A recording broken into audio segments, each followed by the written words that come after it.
It's sad, probably. Absolutely. Oh.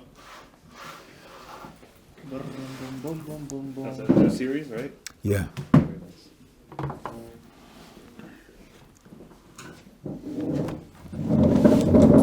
It starts on page 1252.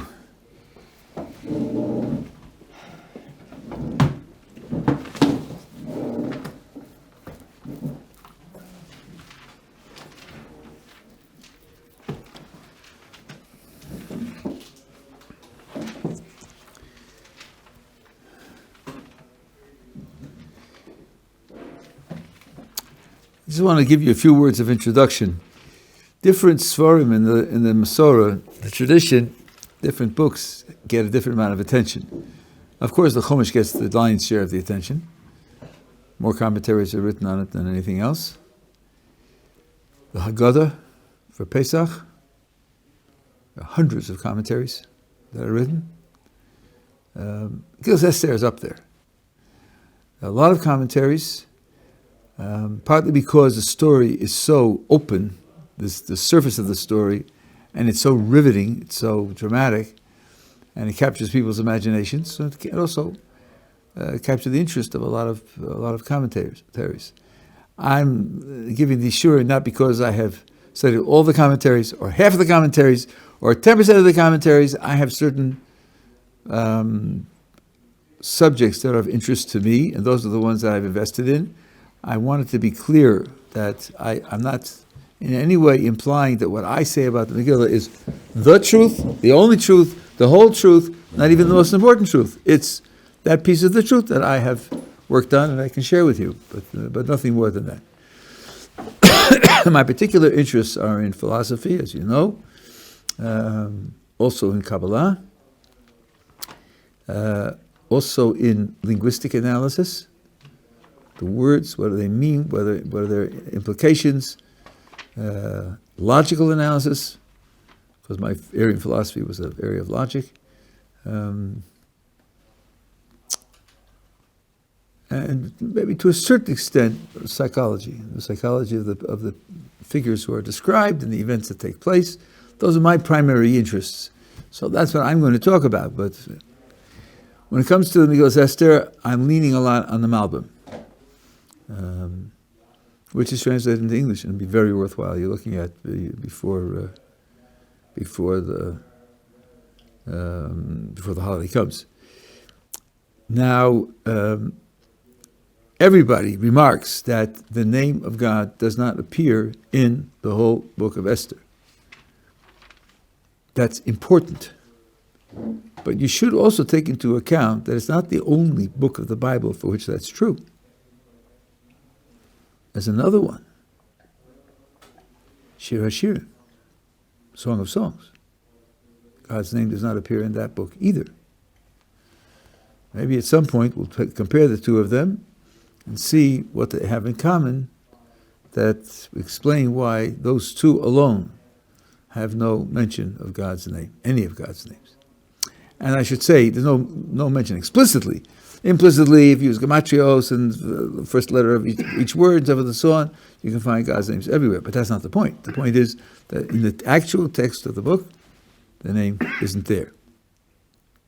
One other, when speaking of the king Achashverosh, the text has two possibilities. Sometimes it says Hamelech Achashverosh, the king Achashverosh, and sometimes it just says HaMelech, the king, because there's only one king that the story is talking about. Our tradition tells us that when it says HaMelech alone, it has a double reference to the flesh and blood person sitting on the throne and to a Kadosh Baruch Hu. Wow. When it says HaMelech HaChashverosh, that's not true. Then it's only referring to the flesh and blood person on the throne. But that means when you go through and you see the psukim, if it says just HaMelech, you have to stop and think. The double reference, the double address. Okay, the beginning. Well, let's read through some of the beginning, and then I will comment on some of the features, both of what's in the text and what's missing from the text. Came to pass in the days of Achashverosh As you know, one of the key players in this story is Mordechai. It could have started by saying, in the days of Mordechai. So Achashverosh is somehow very central here.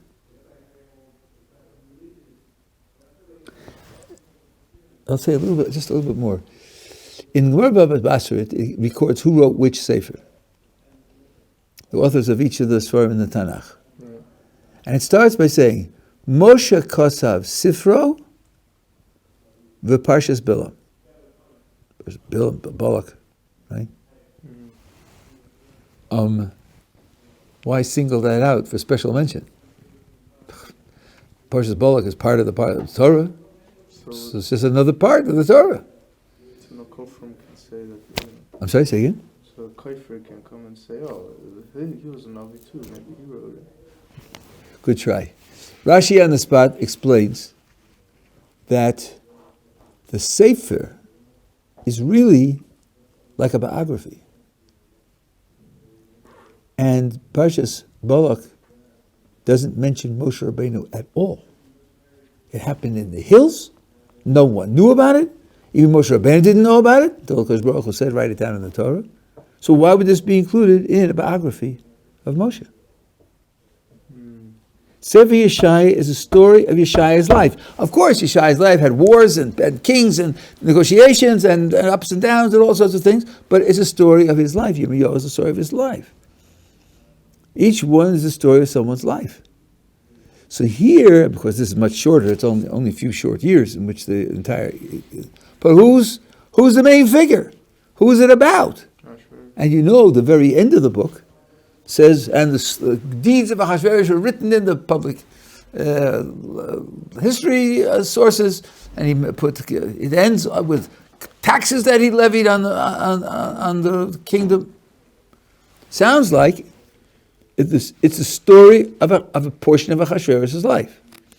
Now, once you take into account the fact that God's name doesn't appear, so you sort of form the thought in your mind, well, maybe the point of the book is to hide some of the main features.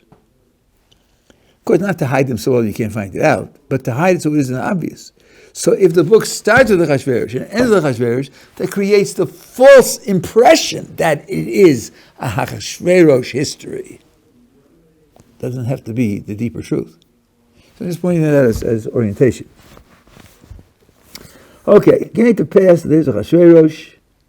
Now, who is this? So the reader apparently is not expected to know. Achashverosh, who reigned from Hod to Cush over 127 provinces. I mean, the book was written during Achashverosh's lifetime. Is it conceivable that the person who's reading this doesn't know who he is? Apparently, then, this description is important for the story. It contributes something to the story. If you left it out, there'd be something about the story you would miss. That in those days, when King Achashverosh sat on his royal throne, really, where else would you expect him to sit? Which was in the Shushan, the capital, in the 3rd year of his reign. Is that important? Why is the 3rd year of his reign important? Who cares what year it was? He made a feast for all his officials and his servants, the army. Now, I think, well,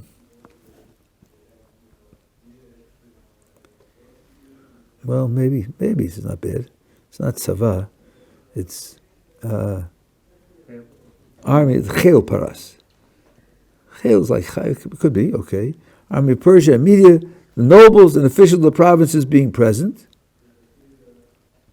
representatives of the whole empire. When he displayed the riches of his glorious kingdom and the splendor of his excellent majesty for many days. In other words, it doesn't say the setting was a rich setting. No, it's his riches. And not only is it his riches, but he's displaying his riches. There's got to be something there. That has to be part of the point. Somehow, it's important for him to show everybody that he's rich. Right. That has to be put into the scenario. I'm going to give you a whole scenario behind this, I think, which I took from the Malva, which explains all of this. Now, here we go. A party. 180 days, a 6-month bash. He could teach Los Angeles something. They never dreamt of a 6-month bash. 6 months! Every day. Even in the pubs of London, they don't dream something like this. I think they dream. So, what's going on? Why is he doing this? What's the point of it? And when these days were fulfilled, the king made a week-long feast for the people who were present in Shushan, the capital, great and small alike, not officials, not princes and people of authority. No, this is everybody.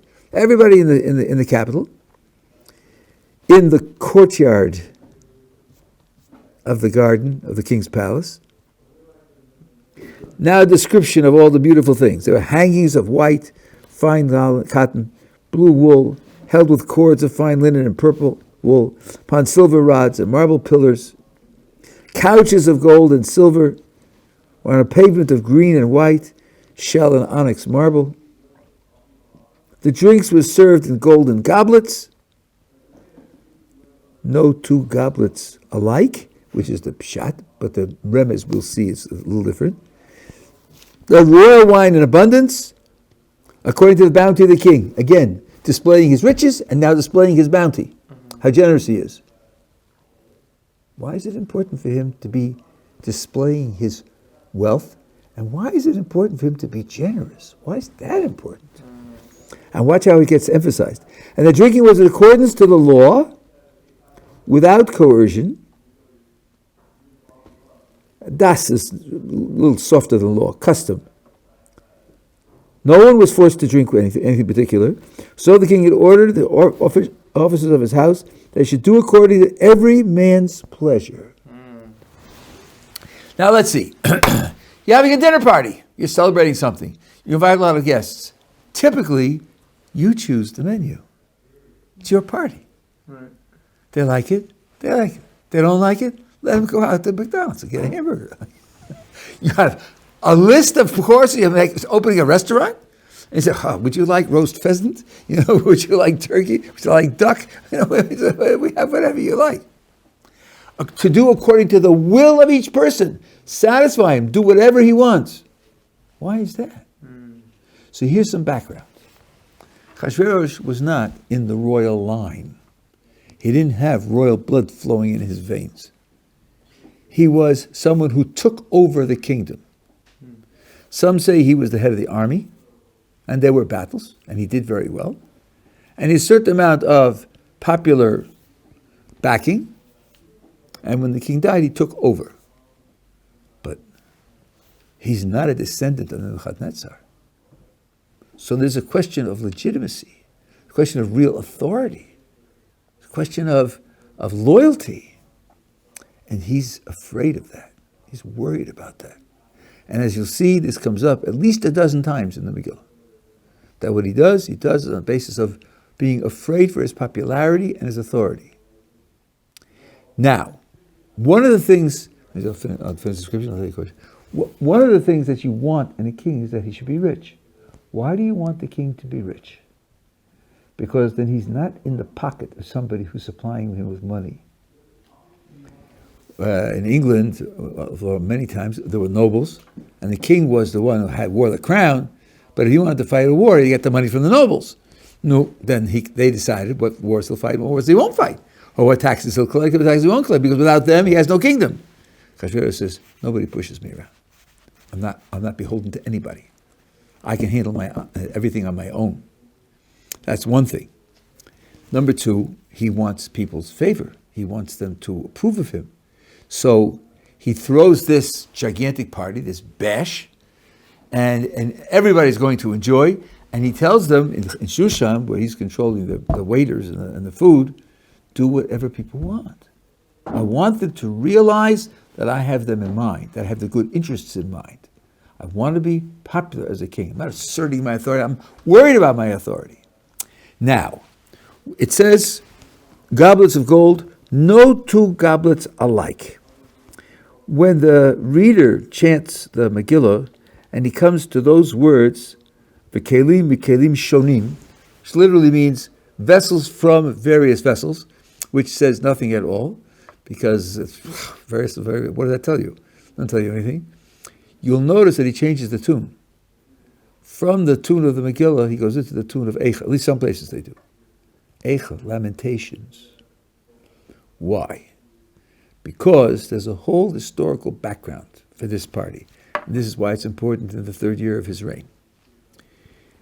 Yirmiyahu, prophet Jeremiah, said that after 70 years in exile, they're coming back. God is going to bring the Jewish people back, rebuild the temple. But Yirmiyahu didn't say when the 70 years start. Just said after 70 years. And there were a few candidate dates for when it might start. Well, let's see. Babylonia conquered us, took us off into exile. Once before in history we were in exile.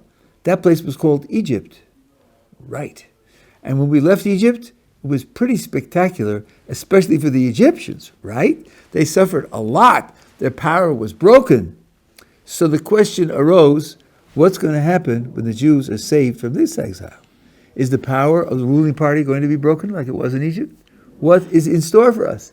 They remembered the Exodus, and they knew about it. It wasn't trivial to them. They didn't dismiss it. They were concerned about it. There was a previous king named Belshazzar. Belshazzar had a calculation. When is the 70 years up? He started from a particular starting date, and he calculated 70 years, and when it was up, he said, aha. Whatever Jeremiah meant, it's not working. Maybe the Jews don't deserve it. The 70 years is up. God hasn't taken them back. We're safe. We're safe. And he threw a party to celebrate. And he took the vessels of the temple, which the Babylonians had looted. He took them out and used them at the party. That night he was assassinated. Wow. So much for him. So those around him said, maybe we made a miscalculation, This didn't work out so well. So they put the vessels back in the treasury of the thing, and somebody else took over as king. Okay, now Achashverosh has his calculation. And in the 3rd year of his reign, according to his calculation, the 70 years is up. So he feels he's out of danger. So he's celebrating, and he's using the vessels from the temple. Vessels of various vessels. That's the hint in the Megillah that he was using the temple vessels. And as you know from the story, there wasn't a disaster. So, he's celebrating what looks like, to him, the failure of Jewish prophecy. And he gets away with it. Now, you may have heard, why were the Jews of that generation vulnerable? And there are various explanations. But one of the explanations is that they too participated in this party, this celebration. We'll talk about Rav Dessa's essay on this subject when we get to the end. We go back and do some more of the philosophy. But they also participated. And they were vulnerable, not just because they were having a good time. And the food was kosher. It says to do according to each person's will. Pork chops, Rabbi Yid? Yeah. Sorry, I don't do that. I'll have rice with tea leaves or something. No, everything was done according to the desire of the person. It wasn't that. So where was the crime? Such a terrible crime of participating in this party that the whole Jewish people becomes vulnerable to annihilation because the party was celebrating the failure of Jewish philosophy. I want you to know, I won't say Lahavdil because it's the same thing. The Nazis created a museum of Judaism, to commemorate what they destroyed. They had Sefer Torah there, and they had all sorts of Jewish implements there, set up as a museum to commemorate what they destroyed. Right? So, you imagine a legion of Jews going to visit the museum? Yeah. Jews in hiding, Jews in secret. How could you walk in there? So this is what made one of the reasons why they were so vulnerable, because they participated in this celebration. Okay, that's some of the political background, which will be very important to us as we go through the Sefer. Now, Rav Moshe Shapiro, Rav Matzah Solomon, brought on the Chai L'Chaim. He should be made a very interesting observation here. There's one element that you would have expected to be included in the description of the beauty and luxury of the feast, which is left out entirely, and that's music. Does it mention music? So he has a whole essay on the nature of music and the way in which it integrates with the Jewish tradition, and whether, in particular, non-Jewish music is permissible or forbidden, under what conditions. And he makes an observation, which he bases on statements in Rishonim. The way it's put in the popular language is, Eid nigul mekabel tuma. Music doesn't become defiled. And he puts it this way. What kind of music would you have them play? His purpose, one of his purposes, was to undermine the Jews. That's one of his purposes. And that's why he wanted them to feel comfortable. Now, let me go on about this a little bit, because this is an important matter for our contemporary lives. I don't know if you know my son, Nehemiah Gottlieb, who lives in Lakewood. There's an international organization called TAG, Technology Awareness Group, helping people cope with technology and giving them the tools to cope with technology. And it's his group. He founded it. It has 50 offices worldwide. That's not all he's doing. He's doing other things as well. He lives in Lakewood. He's a person that's known there. So he points out, what you want to do, if you want to undermine Jews, make them feel very comfortable and safe in a basically non-Jewish context. No danger of that in America today. Jews don't feel safe anywhere, except when they're along their own. But if you have this party and you're celebrating and you're inviting everybody, so the Jews aren't singled out, and to the Jew you say, just badatz, everything with a badatz hechsher, nothing going on Shabbos, have your Shabbos at home. Don't worry. We understand you, and we're doing everything to make you feel comfortable. Comfortable with the Persians and the Medes and all the other ones. Just everybody's, we're all friends. We're all considerate of one another. We believe in multiculturalism, really multicultural. That's a terrific way to take a Jew off his guard and not to realize the influence to which he's being subject. So the question is, what role could music play in that? How could you use music to make him feel comfortable and yet undermine him? So Rav Matzah says, music arouses emotions and ideas that are in the mind of the person listening. Same style of music will arouse different ideas in different people's minds, because people's minds have different ideas in them. So, for example, let's play war music, fighting music. So a Persian is going to think of being on the battlefield and stabbing people with his sword and taking booty and a Jew's going to think, I'm struggling with my Yetzer Hara, my evil inclination, and I'm doing my best to overcome him.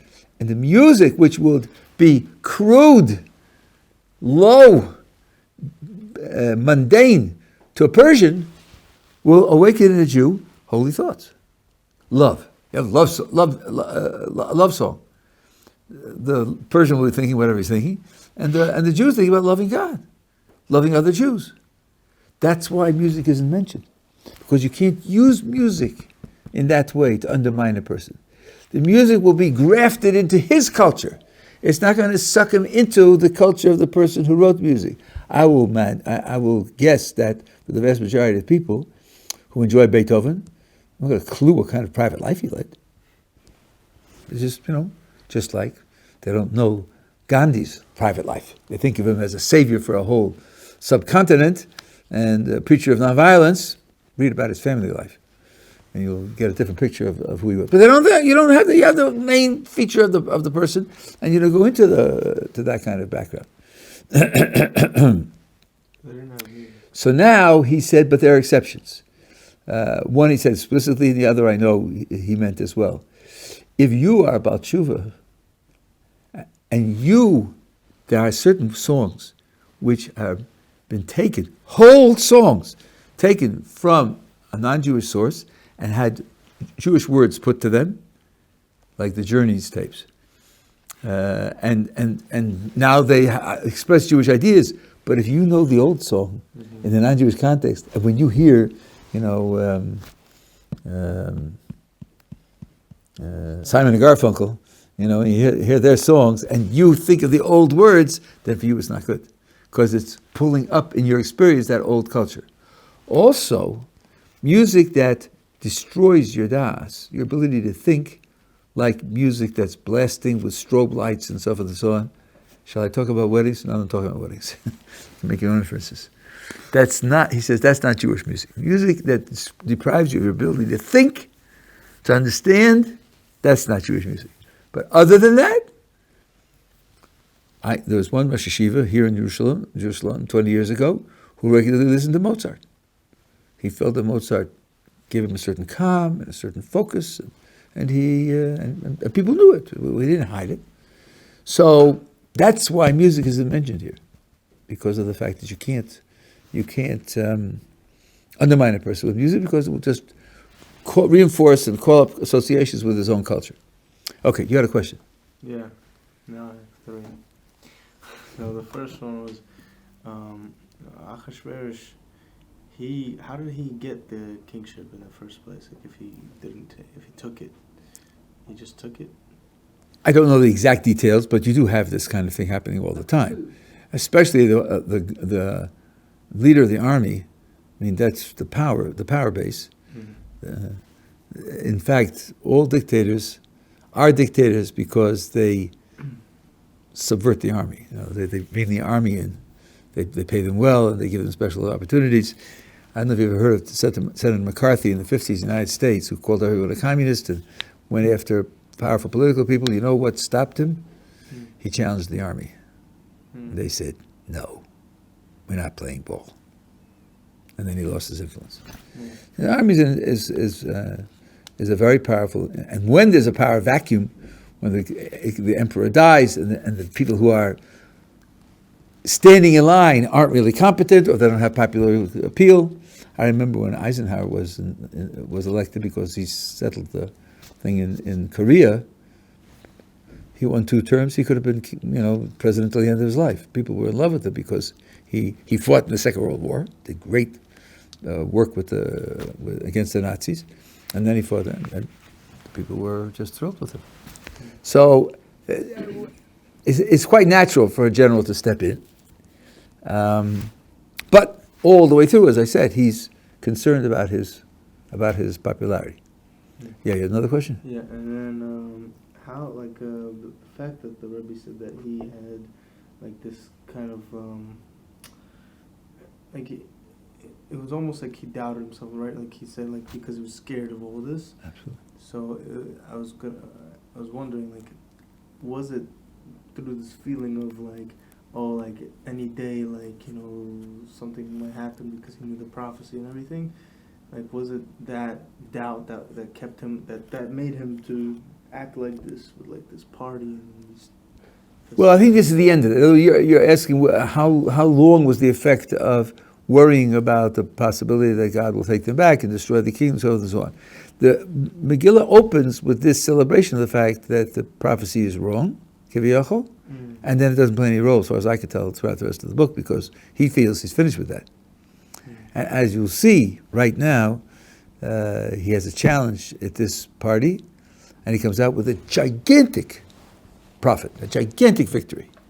So for him, this ends in the most spectacular positive sense. But he's always concerned about his popularity, as you'll see. So let's take a look at the next section, which is Vashti the queen also made a feast for the women in the royal house of King Ahasuerus. Who is Vashti the queen? Vashti the queen is the granddaughter of Nebuchadnezzar. She has the royal blood. He doesn't, but she does. And she knows it. She knows it. Okay, she's queen and there's a king and he was, let's say, he was head of the army, whatever it is, and they're married, so to speak, but she knows it. Notice what it says here. She made feast for the women in the royal house of King Ahasuerus. Doesn't say that he allowed her or he invited her and so on. No, she just made it. But I don't ask. I don't have to ask. I'm the one with royalty. He's a pretender. He's in. He's useful. So on. But I have it. And this is his problem. His problem is the ambiguity of his authority. Who's really running the show? She's not afraid. No, it's not a woman. If it had been another man, it would be just as bad. If it had been a grandson of Ahasuerus, it would have been just as bad. Not like the woman, but his competition to me because she really stands in the royal line. People do care about that, and I don't have it. And she's independent. She does what she likes. She probably had her own palace. She made it in his palace. The text goes out of its way to tell you she made it in his palace. You'll see when Esther shows the queen, it's entirely different, an entirely different picture. On seventh day, when the heart of the king was merry with wine, yeah, he ordered okay, 7. Now I don't know. You have any idea what a chamberlain is? Yeah. What is it? Like his one with servants, no? Okay. So chamber, in French, the word chamber means room. It's room service, making up the beds, and taking out the trash, and so on and so on. But that's not the way it's used typically. Chamberlain is someone who's a servant, and he could be a prime minister. He's someone who serves whoever's in charge. So don't think of it as taking out the trash. These are the 7 top servants, advisors who attended the king of Ahasuerus. And he told them, bring Vashti the queen before the king wearing the royal crown. Really? Go bring her. Don't ask her if she wants to come. Don't invite her. Bring her. Wearing the crown instead of what? Not wearing the crown? Would she come without the crown? Well, what do you mean wearing the crown? You'll see in a moment. Just the crown. Now, why does he want her to come? To show off to the people and the officials her beauty. For she was beautiful to look upon. Now, you tell me, guys. Even with this is real anachronism, with our modern sensibilities, you try that on a woman, right? What reaction are you going to get? She's going to spit in his face. I'm not a model. I'm a queen. I have royal blood in my veins. I'm the granddaughter of Nebuchadnezzar who conquered the world. You want to show off my beauty? But that's what he wants.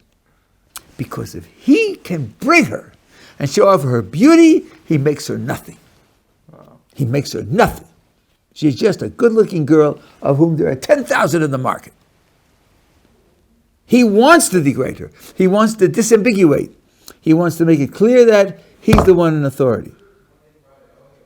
He sends the 7 not as a sign of honor, because they have to bring her, not to ask her permission. He sends them as a sign, show of authority. Now, the commentators push this, and they say, wearing the crown? He means wearing the crown only. Just the crown. To show off her beauty to all the assembled officials. Otherwise, depending on how she's dressed, she's going to show off her face, right? But then why say wearing the crown? Wearing the crown is taken for granted. She wouldn't come without wearing the crown. So that makes it really bitter. But it emphasizes this idea that his exercise is an exercise of degradation. And that's why his heart is merry with wine. This is what he really wants. He's suffering with this, who's really running and why am I loyal to people ask themselves, to the queen, to the king? I want to have my own unconditional authority. Was this smart? Well, when you're drunk, not everything you do is smart. Okay, so what happens? 12. But Queen Vashti refused to come at the king's commandment conveyed by the chamber, the servants. He wants me to come? Please tell him in my name to drop dead. You don't push me around. You don't tell me what to do. Who do you think you are? Gee, I thought I was king. Silly me. I thought I was running the show.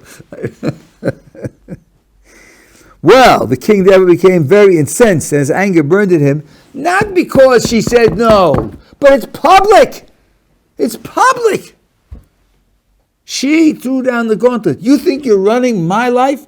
You think you're running the kingdom? Think again. I don't take orders from you. So now, instead of winning the war, he's losing the war.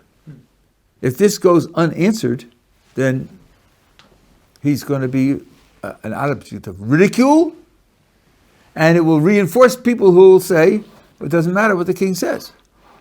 So he's in deep trouble now. So now, the king conferred with the experts who knew the times, for such was the king's procedure, to turn to all who knew law and judgment. So what? Why do I care about that?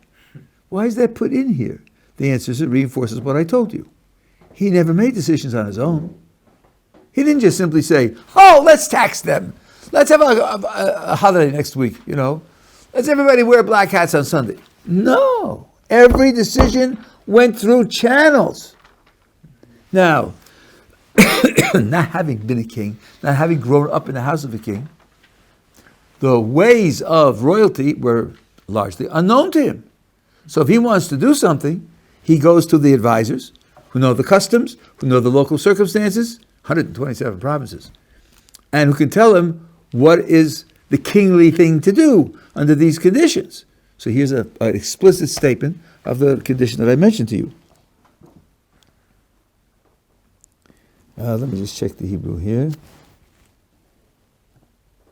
Yeah, law and judgment. Das means really custom. What is the customary thing to do? And din is like law. It's like not judgment in the sense of figuring things out, but what the law requires. And those closest were these 7 people who had access to the king and who sat first in the kingdom. They were the top authorities. And he's consulting with them as to what should be done legally. And kadas is more like the custom, thing that will be appropriate according to custom. To Queen Vashti, for not obeying the bidding of the king, she didn't obey, she didn't do the proposition that the king conveyed to her. In the hands of the Sarisim, the ones of the servants whom he sent to as a show of authority, is the king conveys an order with a show of authority, and the queen says, no. What should be done? So you'll now see an exercise in spin, a very beautiful exercise in spin. Memuchan declared before the king and the officials. It is not only the king whom Vashti the queen has wronged. Don't treat it as a private offense. Don't treat it as a private challenge. Spin it as a social and political statement. But also all the officials and all the people in all the provinces of King Ahasuerus, they're all involved. They're all victimized by this. Watch what happens to these words. All the officials and all the people. All the people. As you'll see instantly, the words don't mean what they mean in your minds in plain English. And you get an idea of the position of the people for whom this book is written. For this deed of the queen will come to the attention of all women, making their husbands contemptible in their eyes. Women are going to say, my husband's nothing. My husband's nothing. By saying, King Ahasuerus commanded Vashti the queen to be brought before him, but she did not come. And just as she didn't come, I don't have to listen to you, George. Women don't have to listen to men. So now, when it said in the previous verse, that it's going to affect all the people, what did it really mean? Women. It's going to affect all the men, right? Women aren't people. They're like a part of it. They're just adjuncts, right? All the people, meaning all the men, are going to suffer because of this. Don't paint it as she wronged you, she wronged the king, and then frame it that way to try and justify a punishment. No, bring everybody in. Make them understand that you're concerned with their honor, their respect, not yourself, but them. Can you hear King Ahasuerus hearing this? Yeah, that's right. People will be on my side. People will understand I'm doing it for them, not for myself. People will like it, they'll support it. That's the genius that Memuchan has here, to understand where the king is, where he's vulnerable, and to give him advice so as to be able to appeal to his vulnerabilities. Isn't this great? I mean, there's a lot going on here. And this day, goes on Memuchan with his declaration, the princesses of Persia and Media, who have heard of the queen's deed, will cite it to all the king's officials, and there will be much contempt and wrath. The women will show contempt for their husbands, and the husbands will be angry because of the way they're being treated.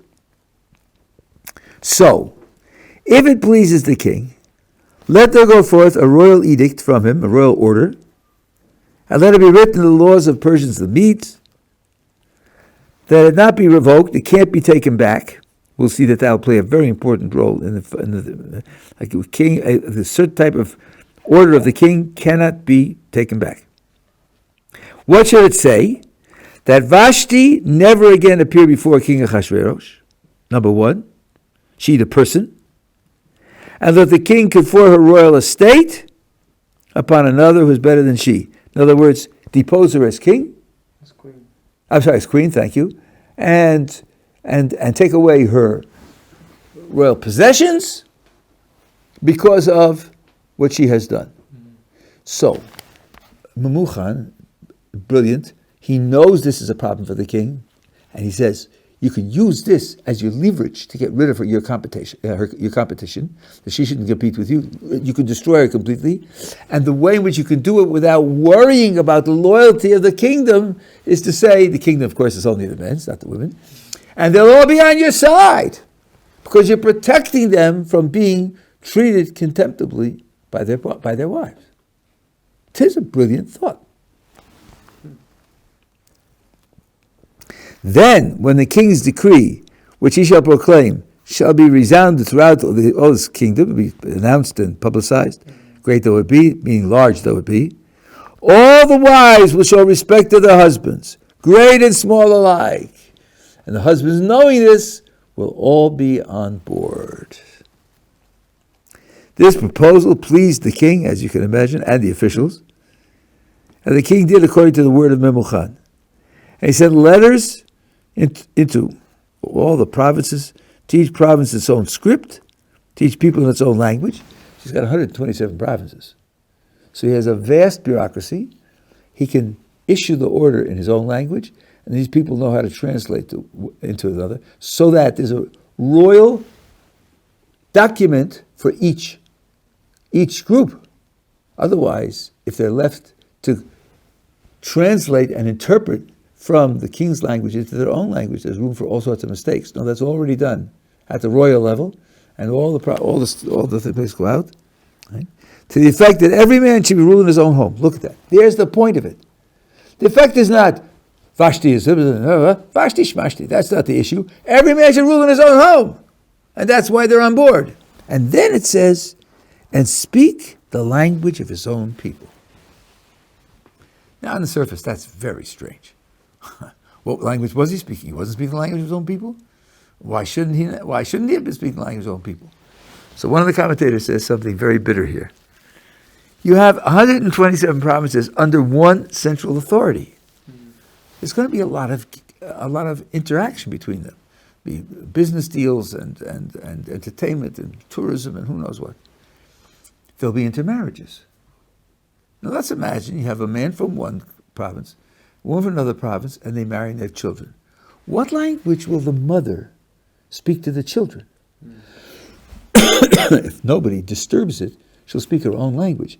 It's very important that a woman should be able to relate to her children by speaking to them and express herself, express her emotions with language that's meaningful to her, not stuttering and figuring out what word to say and so forth and so on. No, not in the Achashverosh's kingdom. In each man's house, the language that is spoken is the husband's language. And if the wife doesn't know it, let her learn it. Let her learn it. So that the father won't be cut off from the children. If the mother's at home and the mother's teaching the children, she's teaching her language, when the father comes home, they can't talk to him. It's hard for them to understand him. No! Let her break her teeth and stultify her heart to teach them in the language the father understands, so that the father can relate to the children. Ad kedei kach, to that extent of putting the father in the limelight. He's in charge. He's making everything happen, and everything's happening to please him. That was the council of the Mukhan, and the king and the advisors are overjoyed. So, when he walks out of this feast, Achashverosh is riding on top of the world.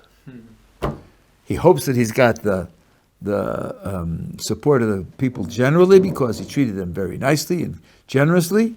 And the people in Shushan, by the way, in Shushan it was old and young alike. That's because Shushan is the capital city. In the capital city, there's information. This servant hears it, and then they sell the information. There are leaks from the royal deliberations and so forth and so on. It's especially important to have the people in the capital on your side if you're the king. You want them to be thinking, will this hurt Achashverosh or won't this hurt Achashverosh? So he made this phenomenal feast for everybody in the capital city. You see, this is politically motivated. The thing's really politically motivated. If you're a king, you have two choices: be politically motivated or be dead. And we'll see. Okay, this is the beginning. This is the introduction to the story, the background. Okay, pick it up.